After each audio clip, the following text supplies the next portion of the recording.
할렐루야, 사랑하는 성도 여러분, 1월 5일 수요일 아까베 시간이 돌아왔습니다.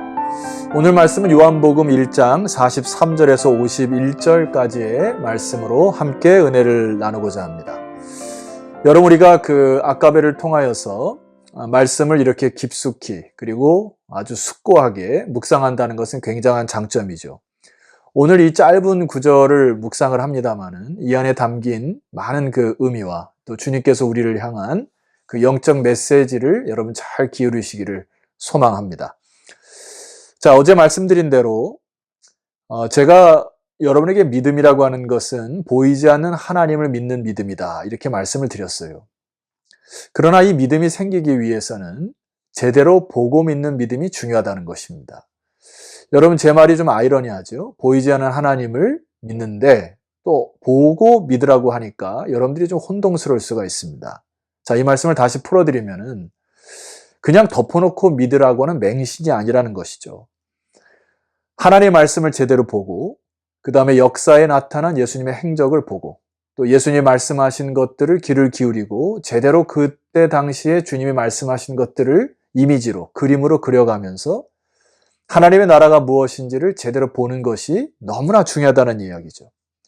자, 오늘 본문의 말씀을 가만히 묵상하다 보면은 일관적으로 쓰인 단어 하나가 있습니다. 여러분 혹시 캐치하셨습니까? 그것이 바로 보다라고 하는 단어예요. 이게 이제 호라라고 하는 헬라어 단어인데 계속해서 이 단어가 사용되어지고 있습니다. 그러니까 사도 요한이 우리들에게 예수님의 말씀과 또 제자들과의 대화 속에서 하나님 나라가 무엇인지를 보라, 그리고 예수님이 도대체 무엇을 말하는지 보라라고 하는 이야기죠. 자, 45절 말씀을 그 관점을 가지고 따라오시면 되겠습니다. 빌립이 나다나엘을 찾아 이르되 모세가 율법에 기록하였고 여러 선지자가 기록한 그 일을 우리가 만났으니 요셉의 아들 나사렛 예수니라. 빌립이 나다나엘을 찾아가서 모세 율법에 기록한 것들을 잘 바라보고 그리고 선지자가 기록한 그 일을 본인이 직접 만났으니 그 아들 나사렛 예수를 소개하고 있습니다. 그러니까 빌립도 역시 모세가 율법에 기록한 율법을 보고 이야기한 것이죠. 그랬더니 나다나엘이 이렇게 대답을 합니다. 여러분, 여기 나다나엘은 본명이 바돌로메로서 나중에 예수님의 12 제자가 된 사람입니다. 이 나다나엘이 첫 번째 반응이 뭐냐니까 나사렛에서 무슨 선한 것이 날 수 있느냐. 이것은 그때 당시에 유대인들이 쓰였던 관용구죠. 여러분, 우리나라도 저기 깊은 산속 촌동네에서 사실 요즘에 이 흙수저들이 금수저 되기가 굉장히 어렵듯이 이들의 관용구는 야, 나사렛 같은 그런 촌동네에서 무슨 메시아가 날 수 있겠느냐라고 하는 관용구를 쓰면서 아마도 이 나다나엘의 마음속에는 우리가 율법에 의하면 선지자들에 의하면은 예수님은 베들레헴에서 나시는 것이지 어떻게 나사렛에서 날 수 있느냐. 여러분, 나사렛은 예수님이 자라신 동네이므로 많은 사람들이 나중에 예수 그리스도는 나사렛에서 오신 분이다 이렇게 사용하기도 했던 것이죠. 그런데 이 나다나엘이 그거에 대한 의문을 갖고 있습니다. 그랬더니 빌립이 와서 말하는 겁니다. 46절, 와서 보라. 그러니까 너가 직접 예수를 보면 될 거 아니냐. 이 말을 듣고 이 두 제자가 예수님을 확인하러 움직이고 있습니다. 여러분, 저는 이것이 믿음이라고 보는 거예요. 우리가 갖고 있는 의문점들이나 그것도 그냥 품고 지나가라는 이야기가 아닙니다. 여러분들이 말씀을 읽을 때나 혹은 여러 가지 의심이 생길 때 그냥 덮어놓고 그냥 대충 믿으라는 것이 아니고 도대체 이 성경의 말씀이 무엇인지 그리고 예수님의 말씀이 무엇인지를 끝까지 추적하여 그것을 성령이 말씀하는 메시지로 바로 깨닫는 것이 너무나 중요하다는 것이죠. 여러분, 그런 차원으로 우리가 다시금 그리스도의 제자다운 면모를 회복하기를 소망합니다. 오늘날도 얼마든지 진리를 향하여 이렇게 주님을 찾아가는 몸짓이 필요한 것이죠. 자, 이에 대해서 47절 말씀 보세요. 예수께서 나다나엘이 자기에게 오는 것을 보시고, 자, 여기도 보시다라는 단어를 썼죠. 그리고 그를 가리켜 이르시되 보라, 이는 참으로 이스라엘 사람이라 그 속에 간사한 것이 없도다. 참, 여기에서도 은혜가 있는데요. 예수님이 이미 나다나엘을 보셨습니다. 그리고 그를 주목하고 칭찬하셨습니다. 그리고 뭐라고 칭찬하셨죠? 이는 참으로 이스라엘 사람이라. 주님은 겉을 보시고 칭찬하는 것이 아니라 그의 속을 보시고 그 속에 간사한 것이 없음을 보시고 칭찬하셨어요. 여기서 우리가 좀 깊은 은혜를 나눠야 될 것은 예수님이 나다나엘을 보시듯이 저와 여러분도 주목하고 계시다는 사실을 기억하시기를 바랍니다. 자, 주님이 갑자기 이 나다나엘을 표현하면서 참으로 이스라엘 사람이다 라고 이렇게 얘기를 했죠. 여러분, 이스라엘이라 하면 무엇이 연상이 됩니까? 예, 역사적으로 거슬러 올라가면은 이 51절과 나중에 연결시켜 볼 때 이 야곱이라는 사람하고 연결이 되죠. 그러니까 야곱을 통하여 이스라엘의 12지파가 나왔을 것처럼 이것은 그 이스라엘의 대명사죠. 자, 야곱은 여러분 아시다시피 그야말로 간사한 자였죠. 자기의 목적을 위하여 갖은 권모와 술수를 써서 그것을 이루는 거짓과 사기의 대명사였던 사람이, 남을 속였던 사람들이 이제 하나님을 베델에서, 야복강에서 하나님을 만나서 거기서 씨름하여 이스라엘이라고 하는 이름을 얻어서 이제 이스라엘은 하나님의 구속의 대명사로 쓰인 그런 역사적인 순간을 여러분 기억하실 것입니다. 예수님은 바로 이 나다나엘을 통하여 예수님 오신 목적을 말씀하신 것이죠. 바로 나다나엘과 같은 자가 이스라엘의 참 사람이다 라고 하는 특징을 선포하는 것입니다. 하나님의 사람들은 예수 그리스도를 닮아 하나님의 형상을 닮아 자람으로 인하여 그 속에 간사함이 없어지는 사람들의 특징을 갖고 있다. 즉, 참 이스라엘은 혈통적으로 오는 것이 아니라, 혈통적인 유대인이 이스라엘, 참 이스라엘이 아니라 주 예수를 믿어 새롭게 된 사람임을 말씀하시는 것입니다. 결과적으로 예수님은 이제 예수님을 통하여 바로 이러한 하나님의 언약 백성들이 늘어날 것이라고 하는 것이 두 번째 메시지예요. 자, 이 말씀을 들은 나다나엘이 굉장히 놀랐죠. 48절입니다. 나다나엘이 이르되 어떻게 나를 아시나이까? 예수께서 대답하여 이르시되 빌립이 너를 부르기 전에 네가 무화과 나무 아래에 있을 때에 보았느니라. 빌립이 부르기 전에 네가 무화과 나무 아래에 있을 때, 그러니까 자기의 존재가 자기가 무엇을 하는 것뿐만 아니라 그 전부터 자기의 모든 것을 알고 계셨다고 하는 것, 예수님이 나를 주목하고 있던 것을 너무나 놀랬던 것이죠.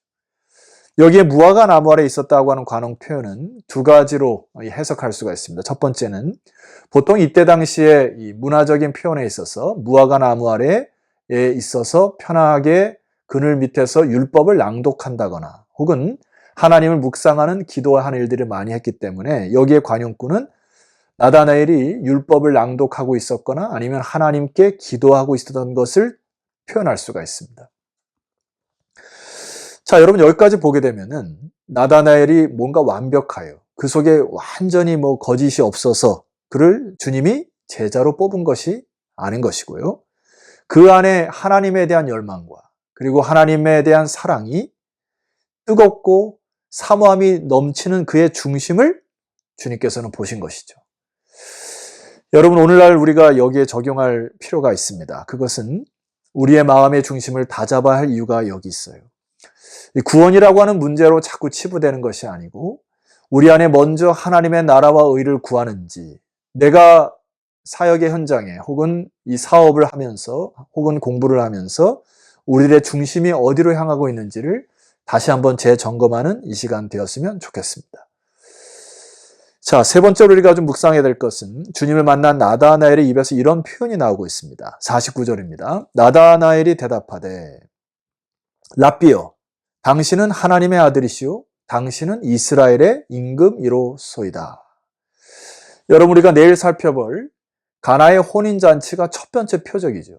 그러니까 많은 사람들은 표적과 이적과 이런 것들을 보고서 주님을 믿는 사람들이 있었으나 예수님이 강조하는 것은 무엇이죠? 아직 표적을 보지 못하였을 때 예수님 말씀만 듣고서도 나다나엘이 이렇게 고백한 것이죠. 당신은 하나님의 아들이시고 당신은 이스라엘의 임금이로소이다. 여러분, 이전에 율법과 그리고 선지서 이런 것들을 연결시켜서 주님의 말씀을 듣고 놀라운 믿음으로 반응하는 이 사람, 바로 이 나다나엘과 같은 믿음을 소개하는 것, 바로 오늘날 저와 여러분들이 예수 그리스도의 언약의 말씀을 듣고 그것을 마치 보는 것처럼 믿고 반응하는 믿음의 수준으로 자라는 것을 주님은 기뻐하시는 것입니다. 자, 50절 말씀 보면은 예수님께서 이 나다나엘에게 이렇게 말씀하시죠. 예수께서 대답하여 이르시되 내가 너를 무화과 나무 아래에서 보았다므로 믿느냐. 그러한 같은 이적과 같은 신비한 같은 것으로 믿느냐. 고작 그것을 믿음으로 치부하기는 어렵다. 자, 주님이 이제 이렇게 얘기하세요. 이보다 더 큰 일을 보리라. 여러분, 여기에 우리의 마음을 온통 쏟으셔야 돼요. 하나님 나라는 어떤 기적과 표적으로 나타나지만은 어떤 현상 속에서 나타나는 증거물로 우리가 살아가는 것도 중요하지만은, 그러나 이보다 더 큰 일을 보는 것이 주님이 진정한 원하시는 내용인 것이에요. 51절을 보면은 두 가지를 주목하셔야 됩니다. 또 이르시되 진실로 진실로 너에게 이르노니 하늘이 열리고 하나님의 사자들이 인자 위에 오르락 내리락 하는 것을 보리라 하시니라. 야곱이 천사들이 사닥다리로 오르락 내리락했던 광경들 속에서 두 가지 주님께서 다른 방식으로 혹은 더 업그레이드된, 즉 야곱의 그 기적과 달리 두 가지 패턴으로 강조하시는 메시지가 있습니다. 첫 번째는 하늘이 열리고 라고 하는 단어가 구약과 비교하여서 다른 점입니다. 그것을 어떻게 표현하고 있냐면은 여기에서 열리고 라고 하는 단어는 수동태로 쓰여 있습니다. 여기 아노이고 라고 하는 원문에 수동태로 쓰여 있는데, 그것은 하늘을 여신 분이 예수님, 인자이시고 그분에 의해서 하늘이 열려졌음을 말씀을 하는 것입니다. 그러니까 이제부터는 예수 그리스도를 통하여 하나님의 은혜와 하나님의 공의가 이 땅에 실현될 것이다 라고 하는 하늘이 열리고가 메시지고요.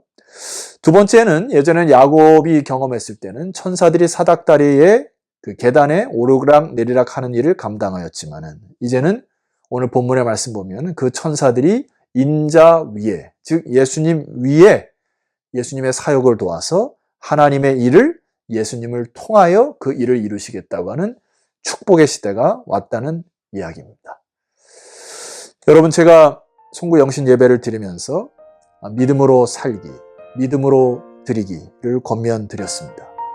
우리는 예수 그리스도를 믿는 자들로서 이제는 이보다 더 큰 일을 보는 그런 믿음의 삶을 살아가는 저 여러분 되었으면 좋겠고, 각자의 삶 속에서 이제 주님에 대한 뜨거운 열망과 이 사랑의 갈망을 통하여 하나님께서 여러분 각자에게 주시는 이보다 더 큰 일이 무엇인지를 나눌 수 있는 복된 새해가 되시기를 주의 이름으로 축원합니다. 기도드리시겠습니다. 하나님 아버지, 감사합니다. 나다나엘을 부르실 때에 놀라운 주님의 진리의 말씀을 선포하시니 감사하고, 이보다 더 큰 일을 보시겠다 하셨던 그 말씀처럼 나다나엘이 믿음으로 반응하고 12제자들이 하나님의 나라를 이루었던 것처럼 오늘날 예수 그리스도의 제자들이 각 곳에서 일어나게 하옵소서. 예수 그리스도의 이름으로 기도드렸사옵나이다. 아멘. 자, 성도 여러분 수고하셨고요. 내일은 요한복음 2장 말씀으로 여러분을 찾아뵙도록 하겠습니다. 내일 뵙겠습니다.